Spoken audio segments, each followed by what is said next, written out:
আসসালামু আলাইকুম রহমতুল্লাহ।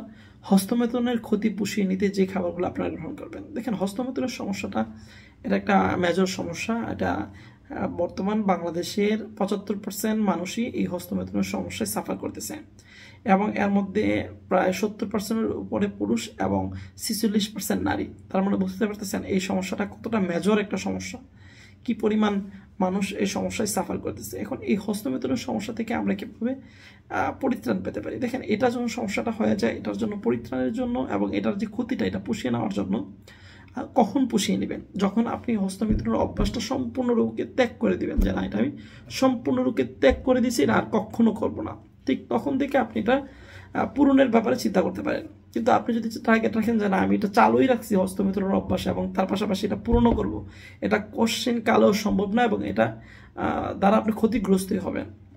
আপনার মধ্যে আত্মবিশ্বাসটা আনতে হবে যে না, এটা আমি সম্পূর্ণরূপে পরিহার করব এবং এটাই সমীচীন এবং এটাই গ্রহণযোগ্য। এই জন্য আপনাকে খাদ্যাভ্যাসের মধ্যে পরিবর্তন আনতে হবে, পুষ্টিকর খাবার খেতে হবে, যে খাবারগুলো আপনার স্বাস্থ্যের জন্য অনেক বেশি গ্রহণযোগ্য এবং শারীরিকভাবে, মানসিকভাবে, জৈবিকভাবে আপনি অনেক বেশি ভালো থাকতে পারবেন, অনেক বেশি সুস্থ থাকতে পারবেন।